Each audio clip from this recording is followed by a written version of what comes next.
जो भी स्टॉक अभी के टाइम पे बहुत ज़्यादा गिरे हुए हैं उन सारे स्टॉक्स को इस वीडियो में कवर करेंगे। पहला बहुत ही फेवरेट लोगों का स्टॉक जो है TI India, tube investments of India. बड़ी कंपनी है, स्टॉक का PE बहुत ज़्यादा है अपने इंडस्ट्री PE से। ये हमने इसके चार्ट में कई बार देखा है। Debt free kind of company है। प्रोमोटर्स की होल्डिंग 45% है, लेकिन रीज़न हम लोग यहाँ पे इन्वेस्टर्स में जाके चेक करेंगे, थोड़ा बहुत डिविडेंड ये कंपनी देती है। तो चलिए इन्वेस्टर्स में चलते हैं। यहाँ पे हमको दिखाई दे रहा है कि 45% के आसपास जो भी प्रोमोटर के पास है, उसके अलावा FII और DII के पास बहुत ही बड़ा स्टेक है, बहुत ही बड़ा। ओके, और पब्लिक के पास कोई बहुत ज़्यादा स्टेक नहीं है, तो इसीलिए ये कंपनी बहुत ही ज़्यादा अट्रैक्टिव हो जाती है। और प्लस इसका ऑल टाइम का चार्ट हम लोग देख रहे हैं बॉस। देखिए दिसंबर 2017 से कभी भी ये कंपनी बहुत बहुत ज़्यादा नहीं गिरी है। यहाँ एक फॉल दिखाई दिया, उसके बाद यहाँ पे थोड़ा सा कंसोलिडेशन टाइप का दिखाई दिया, यहाँ थोड़ी सी रिकवरी, लेकिन कभी भी कोई मेजर फॉल इस कंपनी के स्टॉक में टेक्निकली दिखाई नहीं दिया। इसीलिए इसके CAGR देखेंगे तो बहुत ही अच्छे CAGR दिखाई दे रहे हैं। प्रॉफिट ग्रोथ अच्छी है, सेल्स ग्रोथ अच्छी है। लेकिन अभी अगर थोड़ा हम इसे जूम आउट करके देखें तो ये जो आपको अभी का टाइम दिखाई दे रहा है, ये थोड़ा अनयूजुअल दिखाई दे रहा है। नहीं, अभी इसको थोड़ा जूम आउट करते हैं और देखिए कि ये अपने मूविंग एवरेज से, ये जो आपको 200 डेज का मूविंग एवरेज, ये ग्रे लाइन जो जाती हुई दिख रही है, यहाँ पे एक बार ब्रेक हुई थी, यहाँ पे एक बार ब्रेक हुई थी, उसके बाद यहाँ सिर्फ टच हुआ और उसके बाद कभी ये टच नहीं हुआ। और यहाँ देखिए कितना बड़ा ये ब्रेक डाउन टाइप का दिखा रहा है। इसीलिए लोगों का इंटरेस्ट इसमें बना हुआ है। जिसके पास भी इसकी होल्डिंग है वो सोच रहा है कि इसे मैं रखूं या बेच दूं, और जिसने इसमें इन्वेस्टमेंट के मौके ढूंढे थे कई बार और कभी इसमें इन्वेस्टमेंट का मौका नहीं मिला, वो सोच रहा है क्या इसमें मैं ले लूं अभी, या फिर मेरे से कहीं छूट ना जाए, या फिर मैं कहीं ले लूं और ये और गिर जाए। बहुत सारे क्वेश्चन दिमाग में आ रहे हैं। तो मैं पर्सनली क्या करने वाला हूँ वो मैं आपको बता रहा हूँ। देखो इसके गिरने का रीज़न जो है वो हमको दिखाई दे रहा है यहाँ पे इसके क्वार्टरली रिजल्ट में, जो कि Q2 का कितना आया है, 299 करोड़ का। पिछले साल कितना था, 346 करोड़। बहुत ही मेजर फॉल अच्छा खासा दिखाई दे रहा है हमको। ये OPM भी देखेंगे तो OPM भी यहाँ पे कम हुआ है। तो देखिए इसकी वजह स्टॉक जो है अगर गिरने वाला होगा तो अभी हम गेस तो नहीं कर सकते मार्केट में कौन इसमें किस सिचुएशन में मौके बनाने की फिराक में है। ठीक है, हम लोग सिर्फ ये कर सकते हैं कि मल्टीपल लेवल्स डिसाइड कर सकते हैं। अभी ये अगर आप इसका PE रेशियो देखेंगे, जो कि मैं देख रहा हूँ, मैं इसी को कंसिडर करता हूँ ज़्यादा। यहाँ पे अगर आप देखेंगे तो EPS यहाँ से लास्ट 3 के जो पहाड़ आपको दिखेंगे ये गिरते हुए दिखेंगे, राइट। और जो इसका PE है, ये जो PE चल रहा है ये मीडियन से काफ़ी ऊपर चल रहा है। अब इसको अगर आप ईयर्स कम कर देंगे तो आपको ऊपर दिखेगा, 3 साल कर देंगे तो आपको ऊपर दिखेगा। तो इनफैक्ट अभी PE रेशियो भी बोल रहा है थोड़ा सा वेट करो, थोड़ा सा, राइट। तो अब ऐसा ज़रूरी नहीं है कि PE रेशियो के हिसाब से जाएंगे तो हम लोग को ये स्टॉक सही प्राइस पे मिल जाएगा, क्योंकि देखो यहाँ से यहाँ तक ये कौन सा टाइम है, 2023 के पहले का। इसके पहले हमको ये यहाँ पे मिल रहा था मीडियन के नीचे इसका PE। तो क्या यहाँ पे मौके थे? नहीं, कोई मौके वोके नहीं थे, ये ऊपर ही चल रहा था हमेशा। ठीक है, तो किसी ने अगर यहाँ यहाँ इस जोन में अगर खरीदा होगा ना तो वो आज भी उसी जोन में होगा। तो सही टाइम खराब टाइम कोई बता नहीं सकता। अभी फिलहाल मेरा जो इसमें प्लान है वो मैं आपको स्ट्रेट फॉरवर्ड बताता हूँ कि अराउंड 3325 के आसपास में मुझे एक लेवल इसमें दिखाई देता है, जो कि शायद ये हिट कर देगा। ये हिट करने ही वाला था नवंबर में ही, लेकिन फिर वहाँ से इसमें रिकवरी हुई क्योंकि बहुत ज़्यादा गिरा, राइट। तो इसीलिए इसमें यहाँ से पहले ही ऊपर से ही कहीं से रिकवरी होती हुई दिखी। लेकिन ये एक सपोर्ट है। अब मुझे ये नहीं पता कि इसके ये कितना नीचे गिरेगा, लेकिन मैं कहाँ पे खरीदूंगा वो मैं आपको बता देता हूँ। और मुझे लगता है कि वो मुझे नहीं मिलने वाला। मेरा दिसंबर का, अगले महीने का जो टारगेट है, अगर देखिए जो ये फॉल हुई है ना, ये आपको किस में दिख रही है, सिर्फ इसी महीने नवंबर में ही ये फॉल हो गई है। ठीक है, Q2 के रिजल्ट्स आते ही इसमें लोगों ने प्रॉफिट बुकिंग करना शुरू कर दिया। और मैं ये सोच रहा हूँ कि अगर ऐसा ही फॉल मुझे दिसंबर तक भी मिल जाए तो मेरा जो फेवरेट लेवल है 2680 का, यहाँ पे मुझे स्टॉक बाय करना है। ठीक है, अराउंड इस लेवल पे। कहाँ पे?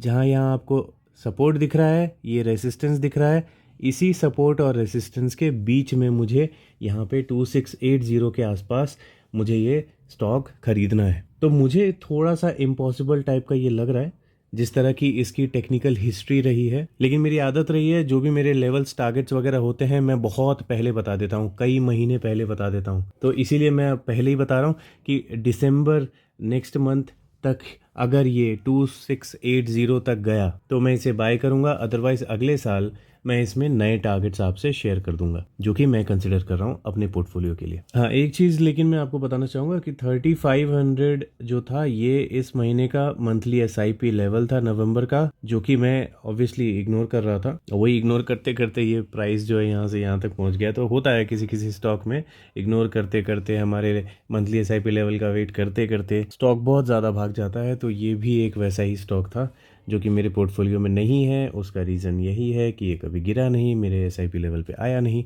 तो ऐसा हो जाता है। तो मोमेंटम वाले जो होते हैं उनको इस तरह के स्टॉक्स मिल जाते हैं। बस उनसे गलती कभी कभी ऐसी हो जाती है कि मोमेंटम वाले अगर ऐसे टॉप पे फंस गए तो फिर यहाँ पे लॉस खा के उनको निकलने के अलावा और कोई ऑप्शन होता नहीं है। अगला स्टॉक है कैस्ट्रॉल इंडिया जो कि 6.68% लास्ट सेशन में भागा था। डेट फ्री कंपनी है, फिनेंशियल्स अच्छे हैं, प्रोमोटर्स की होल्डिंग ठीक ठाक है, डिविडेंड बहुत फाड़ू डिविडेंड, बहुत बड़ा डिविडेंड देने वाली कंपनी है ये, और इसकी वजह से इसके चार्ट में आपको ग्रोथ कम दिखेगी। लेकिन इस स्टॉक में मैं बहुत ज़्यादा इंटरेस्टेड इसीलिए नहीं हूँ क्योंकि टेक्निकली अगर आप देखेंगे तो देखिए स्टॉक यहाँ से यहाँ तक तो अच्छा था 2015 के आसपास तक, लेकिन वहाँ से जो गिरना शुरू हुआ है, आप इमेजिन करके देखिए अगर इस जोन में कहीं आप फंसे होते और सोचते कि कभी तो रिकवर करेगा, कैस्ट्रॉल है, कैस्ट्रॉल जैसी कंपनी है, कभी तो रिकवर करेगा, और वो सोचते सोचते आपका 2022-23 आ जाता,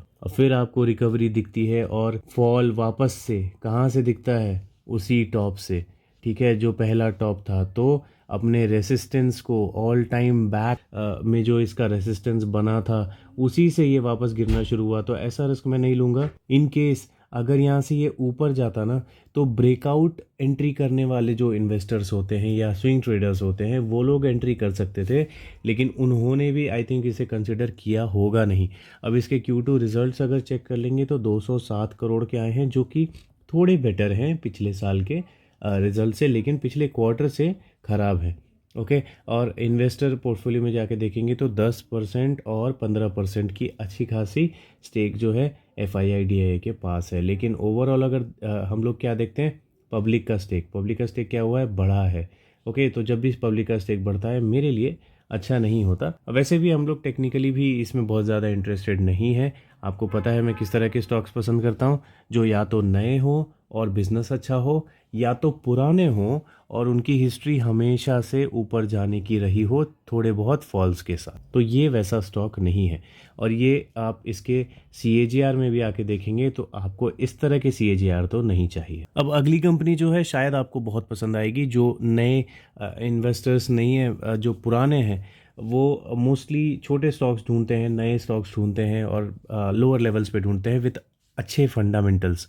तो ऐसी एक कंपनी है जो कि 4 सितंबर से आपको दिखाई देगा, और आते ही थोड़ा तो ऊपर जाने की कोशिश की थी इसने, लेकिन उसके बाद इसमें कंटिन्यूस फॉल दिख रहा है। रीजंस आपको मालूम है, मार्केट फॉल वगैरह सब कुछ जो चल रहे थे। बहुत छोटी company ECOS India mobility and hospitality limited, car rental वगैरह पे देने वाली ये कंपनी है। बहुत ही छोटा मार्केट कैप है। इंडस्ट्री अगर आपको पसंद नहीं है तो आप इसे इग्नोर कर सकते हो, अदरवाइज इसके फंडामेंटल के बेसिस पे जाओगे, थोड़ा बहुत रिस्क लेना चाहोगे तो वो आपकी कॉल है। प्रोमोटर्स की होल्डिंग देख सकते हैं, अच्छी है, इसमें से गिरवी इन्होंने कुछ नहीं रखा है। डेट कोई भी बहुत ज़्यादा नहीं है, बहुत छोटा सा डेट है, इग्नोर करने लायक। ROE ROC बहुत ही अच्छे दिखाई दे रहे हैं। इनफैक्ट इसके इन्वेस्टर्स पोर्टफोलियो में जाएंगे तो सिर्फ प्रोमोटर्स ही अच्छा स्टेक नहीं लेके बैठे हैं, FII और DII के पास भी काफ़ी अच्छा स्टेक है। DII में कौन है तो अभी यहाँ पे नहीं दिख रहे, मतलब छोटी छोटी कोई कंपनीज हैं इसमें जो इसको होल्ड करके चल रही हैं, लेकिन बहुत मेजर 10.72% की होल्डिंग है उनकी। अब इसमें इंटरेस्टिंग चीज़ है इसका प्रॉफिट, जो आप देखेंगे तो 2 से 3 करोड़ हुआ 2021 में, फिर उसके बाद 10 करोड़, फिर 44 करोड़ और 63 करोड़ मार्च 2024 में हुआ। अब इसका क्वार्टरली रिजल्ट चेक करेंगे तो यहाँ पे हमको मालूम चलेगा कि इसमें ऊपर नीचे ये चलते रहता है। अभी जो इसमें रिजल्ट्स आए हैं 16 करोड़ के, वो पिछले साल के बराबर ही हैं, लेकिन रेवेन्यू बढ़ा है। ओके, अब इसके ऊपर थोड़ी रिसर्च हमको करनी पड़ेगी। आप में से अगर किसी ने की है तो आप कमेंट सेक्शन में बता सकते हो सिर्फ यस या नो बोल के कि ये स्टॉक लेने लायक है या नहीं। आपके हिसाब से कुछ और बताना चाहो तो वो भी लिख सकते हो। अदरवाइज अभी फ़िलहाल छोटी कंपनी कंसिडर करके अगर इसे चलें तो मेरा इंटरेस्ट इस स्टॉक में कहाँ पे आएगा।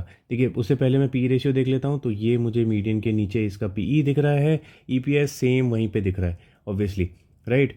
तो अभी पीई वगैरह सब कुछ देख लिया। तो मैं इसको कहाँ खरीदने वाला हूँ, देखिए नवंबर में अभी बहुत ज़्यादा दिन बाकी नहीं है, लेकिन फिर भी अगर इसमें गिरावट होती है और ये मुझे 275 के आसपास कहीं पे मिलता है तो मैं इसमें 100% एंट्री करूंगा ही करूंगा। लेकिन अगर ये 275 के आसपास नहीं आता नवंबर में तो अगले महीने मैं देखूंगा कि अगर इसी के आसपास कहीं पे मेरा मंथली एसआईपी लेवल का टारगेट बन रहा है तो मैं दिसंबर में इसमें एंट्री करूंगा। लेकिन लूंगा मैं इसमें बहुत छोटा ही स्टेक सही, लेकिन लूंगा ज़रूर, ठीक है। तो ये एक स्टॉक है जिसको आप अपने ट्रैकर में लगा सकते हो और इसके ऊपर स्टडी कर सकते हो। अगला स्टॉक है FCL, काफ़ी फेमस स्टॉक है, फाइनियोटेक्स केमिकल लिमिटेड। देखिए बेसिकली फंडामेंटल्स वगैरह में कोई इश्यू नहीं है, सब बहुत अच्छा है, डेट फ्री कंपनी है, कोई इश्यू नहीं है। लेकिन फिर भी थोड़ा बहुत इसमें अभी एंटर करने में हल्का फुल्का डर टाइप का लगता है। तो उसके लिए हम लोग इस शेयर होल्डिंग पैटर्न में आके चेक करेंगे तो पब्लिक के पास जितनी होल्डिंग थी उसमें कुछ कमी हुई है थोड़ी बहुत, तो वो इन तीनों के पास गई है। प्रमोटर ने अपना थोड़ा स्टेक कम करके FII को दिया है और जो DIA का स्टेक था वो सेम ही है। तो ओवरऑल देखा जाए तो न्यूट्रल यहाँ पे हमको शेयर होल्डिंग पैटर्न दिखाई दे रहा है। क्वार्टरली रिजल्ट्स की बात करेंगे, Q2 रिजल्ट्स की, तो 32 करोड़ का रिजल्ट आया है जो कि कोई बहुत ज़्यादा नहीं है, लगभग सेम ही है पिछले साल से। तो ग्रोथ हमको देखनी पड़ेगी ईयर ऑन ईयर बेसिस पे। ओके, तो यहाँ पे क्या हुआ है, ये ऑलरेडी जो लास्ट 12 मंथ्स का डेटा है वो 125 दिखा रहा है, 125 करोड़ का, तो अच्छा ही है। ओके, चांसेस हैं कि और ग्रो करेगा। यहाँ पे CAGR भी देखेंगे तो बहुत अच्छे हैं। और फाइनली हम लोग इसके जो टेक्निकल चार्ट है वहाँ पे आ सकते हैं। तो पहले के डाटा को इग्नोर करना पड़ेगा अगर हम इसमें बुलिश हैं तो, ओके। और नहीं, अगर हम लोग इग्नोर नहीं करते तो ऐसा इस पोजीशन पे एंट्री करने में थोड़ा डर ज़रूर लगेगा।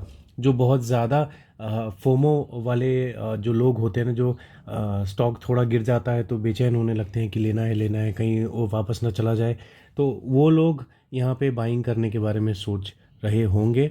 और मुझे नहीं लगता कि ऐसा कोई मतलब गलत डिसीजन है ये, लेकिन सही है या नहीं इसकी भी श्योरिटी मैं नहीं दे सकता। यहाँ पीई रेशियो में आके चेक करेंगे तो ईपीएस में कोई खराबी नहीं दिखाई दे रही, लेकिन अभी भी अगर मैक्सिमम टाइम के पी रेशियो में देखेंगे तो जो पीई है वो ऊपर दिखाई दे रहा है अपने मीडियन से। तो इसको अगर हम लोग 5 साल का कर दें तब ये जाके थोड़ा सा बेटर दिखाई देगा। तो जैसा मैंने बोला कि अगर कोई यहाँ एंटर करता है तो ये गलत डिसीजन होगा, ऐसा मैं नहीं बोल रहा, ना मैं ऐसा कॉन्फिडेंट हूँ इस बात के बारे में। लेकिन हर किसी का अपना एक कंफर्ट जोन होता है और मेरा कंफर्ट जोन इसमें 250 के आसपास में ही आ पाएगा। इसके ऊपर में एंट्री करना मेरे लिए अभी फ़िलहाल पॉसिबल नहीं है। रिजल्ट्स अच्छे हैं तो शायद 250 कभी ना मिले और अगले साल मुझे ये और महंगा लेना पड़े, लेकिन मैं लूँगा तभी जब ये मेरे फेवरेट लेवल्स पे आएगा। देखते हैं अगले साल कौन सा लेवल बनता है।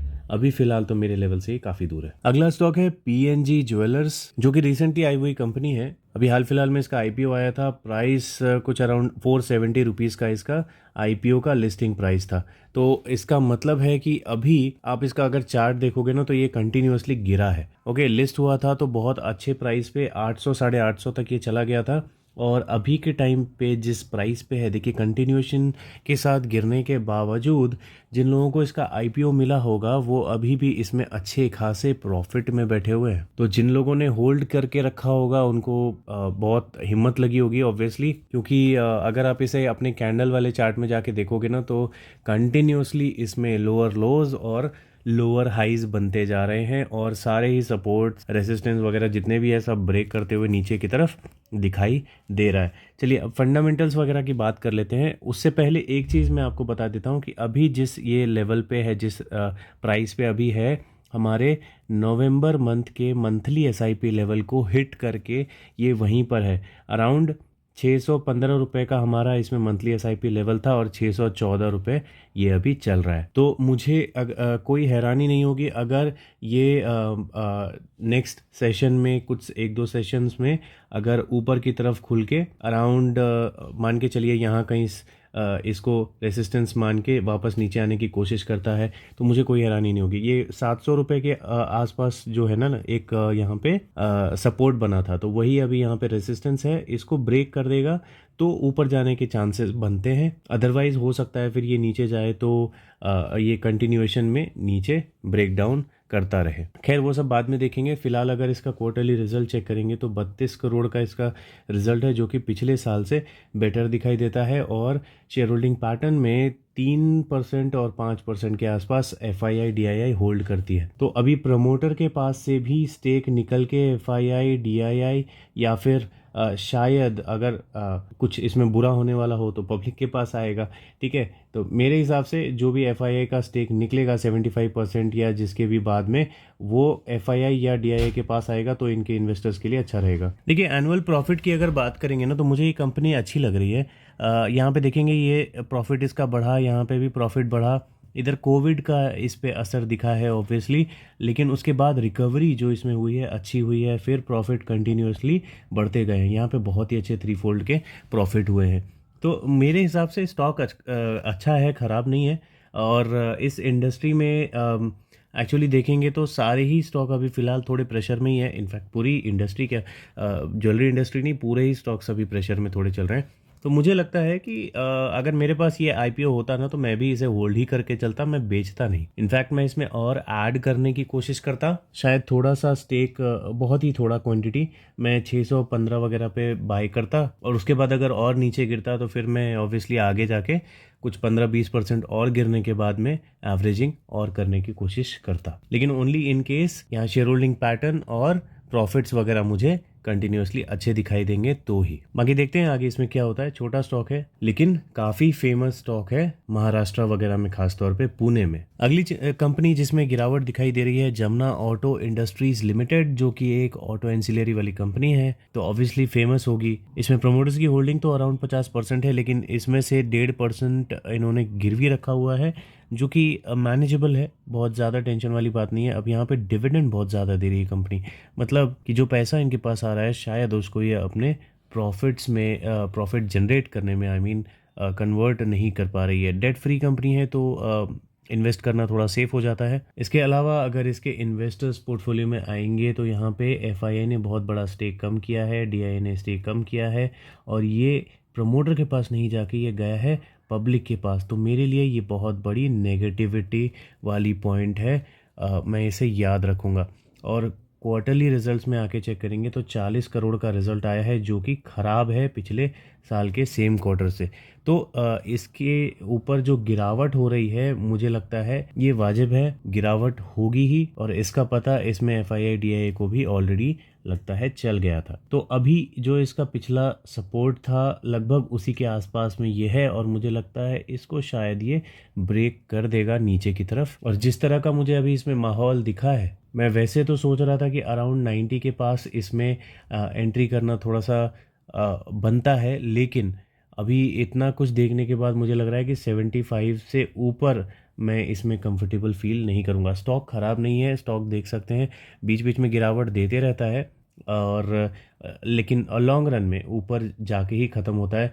तो बेसिकली सीख हमको इससे ये मिलती है कि एंट्री हमको नीचे ही करनी है, बहुत ज़्यादा ऊपर में नहीं या थोड़े बहुत फॉल के बाद भी नहीं करनी है। आपका स्टाइल अलग हो सकता है, आप अपने हिसाब से एंट्री वगैरह कर सकते हो, लेकिन मैं जहाँ सेफ फील कर रहा हूँ वो अराउंड 75 के आसपास ही है। अगली कंपनी है टाटा टेक्नोलॉजीज़। इसके बारे में कई बार कई वीडियो में, सेपरेट वीडियो में भी डिस्कशन ऑलरेडी हो चुका है, तो इसको बहुत ज़्यादा खींचेंगे नहीं।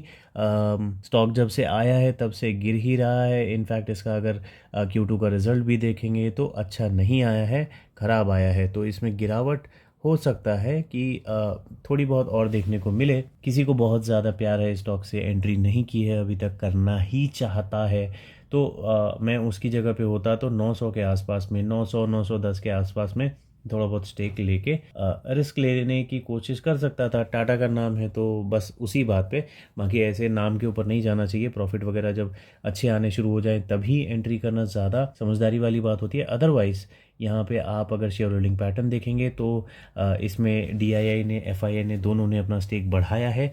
तो देखते हैं, चांसेस शायद हो सकते हैं कि FII DII मिलकर इसको यहाँ से ऊपर की तरफ पलट दें। जो भी होगा देखा जाएगा, लेवल मैंने आपको बता दिया है। अगली कंपनी है वेस्टर्न करियर्स इंडिया लिमिटेड, जो कि रिसेंटली कंपनी आई है और बाकी स्टॉक्स के जैसे ही ये भी जब से आई है तब से गिर रही है, तो इसको भी देखना बहुत ज़रूरी है।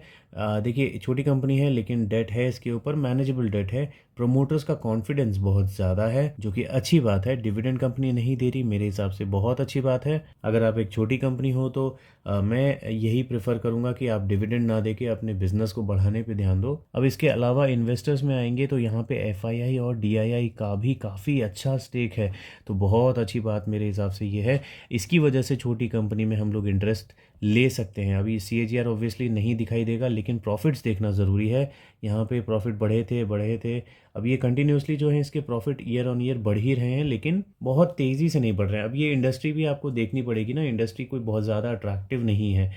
Q2 रिजल्ट की बात करेंगे तो पिछले साल के कंपैरिजन में 1 करोड़ ज़्यादा है। अब जैसा मैंने बोला कि बहुत ज़्यादा डिफरेंस देखने को नहीं मिलेगा इस तरह की इंडस्ट्री में। क्या इंडस्ट्री है वो आप चेक कर लेना इसके वेबसाइट में, यहाँ पे सब कुछ आप चेक कर सकते हो। लॉजिस्टिक वगैरह वाले बिजनेस इसके हैं। तो सीधा आ जाते हैं चार्ट पे। अब मुझे पर्सनली अगर इसमें थोड़ा बहुत रिस्क लेना होगा तो मैं 100 रुपये के आसपास या 100 रुपये के नीचे कहीं पे, या 100 रुपये के आसपास ही मान के चल सकते हैं। इसके आसपास में कहीं पे अगर थोड़ी बहुत क्वांटिटी लेनी हो, जस्ट ऐसे ही खेल जाने के लिए बस, क्योंकि इसमें FII DII भी है, प्रॉफिट्स वगैरह भी कंटिन्यूसली इंक्रीज़ हो रहे हैं, तो एंट्री की जा सकती है मेरे हिसाब से।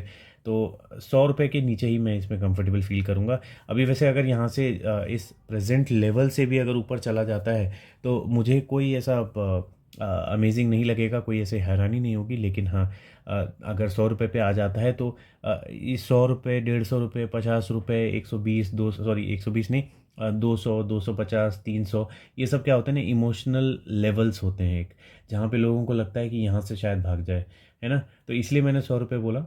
अदरवाइज ऑब्वियसली गिरते हुए स्टॉक में क्या ही आदमी लेवल और सपोर्ट बताएगा। लोअर लोज बन रहे हैं तो रिस्की तो है, लेकिन कहीं से तो पलटना चाहिए अगर इसके फंडामेंटल्स वगैरह इतने अच्छे हैं तो वही उम्मीद लगा कि हम लोग इसमें 100 रुपये के आसपास में देख सकते हैं कि टर्न अराउंड आता है या नहीं। वैसे आपकी नॉलेज के लिए बता दूं, 167 रुपीज़ पे इसका IPO का प्राइस डिसाइड हुआ था, और अभी जिस प्राइस पे ये चल रहा है, जिसके IPO वाले अगर इसे, मतलब IPO जिनको मिला होगा वो अगर इसे होल्ड करके चल रहे होंगे तो वो अभी काफ़ी लॉस में होंगे। अब देखिए, 9th और आखिरी स्टॉक इस वीडियो का जो है वो है PNC इंफ्राटेक लिमिटेड, और इसे डिस्कस करना थोड़ा सा इंटरेस्टिंग होगा। क्योंकि इसका अगर आप चार्ट देखोगे तो चार्ट में आपको ऐसा लगेगा कि एक सपोर्ट सा बनता हुआ दिखाई दे रहा है, मतलब एक पैटर्न में ऊपर ही जाता है लेकिन काफ़ी ज़्यादा इसमें गिरावट है।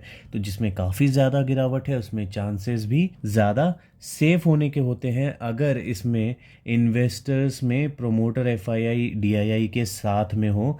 तो यहाँ पे दिखाई दे रहा है FII DII दोनों ने अपना स्टेक जो है कम किया है। गया किसके पास है? पब्लिक के पास, नेगेटिव, राइट। तो नेगेटिव होने के बाद भी देख सकते हैं 35% के आसपास में प्रमोटर के अलावा FII DII ने होल्डिंग बना के रखी है। बहुत बड़ी बात है।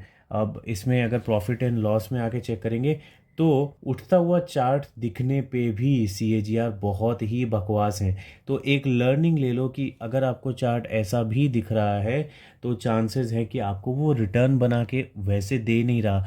हो सकता है रिसेशन बोल रहा हूँ, इन्फ्लेशन को भी शायद वो स्टॉक बीट ना कर रहा हो। तो ये सब देखने के लिए आपको सिंपल क्या करना है, किसी भी स्टॉक को निफ्टी से कंपेयर कर देना है। गूगल में जाके आप ये चीज़ कर सकते हो, मैंने वीडियो भी बनाया था सेपरेट इसके लिए, और कई सारे वीडियोस में मैंने बीच बीच में बताया भी है। जो 64 स्टॉक्स की मैंने वीडियो बनाई थी जिसमें मैंने बताया था कि कौन कौन से स्टॉक्स जो हैं बिगिनर्स के लिए, एक नए इन्वेस्टर के लिए अच्छे हो सकते हैं, उसमें भी मैंने बीच में 2 स्टॉक्स को कंपेयर करके बताया था। तो आप वैसे कर सकते हो, किसी भी स्टॉक को निफ्टी से कंपेयर कर लो, और निफ्टी से अगर उसका चार्ट ऊपर नहीं जा रहा तो वो बहुत ज़्यादा बेनिफिशियल मेरे हिसाब से तो नहीं है। ठीक है, करके देखना आप। जिन्होंने नहीं किया है। तो अभी फिलहाल एक नज़र में ही पता चल गया कि ये स्टॉक डिस्कस करने लायक तो नहीं है, जबकि इसका चार्ट देखने पे ऐसा पता चल रहा है कि लॉन्ग रन में ये ऊपर होता है। तो देखिए, इस तरह की कंपनी में भी प्रॉफिट्स बनाए जा सकते हैं, अच्छे बनाए जा सकते हैं, लेकिन किस्मत चाहिए कि अगर आप बॉटम में ही एंटर कर पाओ और फिर टॉप में उसे निकल भी जाओ, तो आप ऐसी मतलब प्रॉफिटेबल इनकम निकाल सकते हो ऐसे स्टॉक से भी। ठीक है, अब इसे यहाँ पे ना भी बेचो तो भी, अगर इसे होल्ड करके भी चलो तो गिरने के बाद में भी आपको आगे जाके थोड़ा लंबा प्रॉफिट हो सकता है। अभी ये वापस से गिर रहा है, इसमें अब कहाँ बॉटम बनेगा नहीं पता, लेकिन अगर किसी को ये आता है बॉटम ढूंढना तो वहाँ पे एंट्री करना बेनिफिशियल हो सकता है, लेकिन लॉन्ग रन में स्विंग ट्रेडर्स के लिए खासतौर पे ये इस तरह के जो स्टॉक्स होते हैं वो फ़ायदेमंद होते हैं। अगर मैं स्विंग ट्रेडर होता, ओके, तो मैं इसमें फेवरेट लेवल कौन से ढूंढता, या तो 200 या तो 250, ये दोनों लेवल मेरे फेवरेट होते। थोड़ा रिस्क लेने के लिए जो है ना, मैं 200 या 250 के लेवल को डिसाइड करता। लेकिन अगर लॉन्ग रन इन्वेस्टर हूँ, मैं लॉन्ग टर्म इन्वेस्टर हूँ, बहुत ज़्यादा प्रॉफिट की उम्मीद रख रहा हूँ, तो ऐसे स्टॉक से मैं दूर रहूँगा जिसके CAGR इतने ख़राब हैं। लेकिन फिर भी इसमें FII है, तो उसको देख के अगर अट्रैक्टिव होते हैं कुछ लोग, तो अगेन वही स्विंग ट्रेडिंग वाले जो लेवल्स हैं उनको देख सकते हैं, अगर पसंद आता है तो एंट्री कर सकते हैं। ठीक है, तो अभी बहुत सारे स्टॉक्स हैं गाइस मार्केट में जो कि बहुत नीचे के लेवल्स पे हैं, लेकिन हमारे स्क्रीनर पे अभी फ़िलहाल यही 9 स्टॉक्स आए थे। कुछ और भी आए थे जो कि मुझे पर्सनली पसंद नहीं है, जैसे PNC इंफ्रा का हमने CAGR दिखा तो उनके भी CAGR कुछ वैसे ही थे, और उसके साथ साथ में प्रोमोटर्स होल्डिंग प्रॉफिट्स ये सब भी बेकार थे, तो इसलिए उसको डिस्कस करके आपका टाइम वेस्ट करने से कोई फ़ायदा नहीं है। लेकिन जो स्टॉक्स हमने डिस्कस किए, आई होप कि आपको पसंद आए होंगे। कुछ स्टॉक शायद आपके लिए नए भी होंगे और इंटरेस्टिंग भी होंगे। पसंद आया है तो कमेंट करके बताना ज़रूर, और कुछ इम्प्रूवमेंट चाहते हो तो वो भी आप सजेस्ट कर सकते हो। मिलते हैं अगली वीडियो में।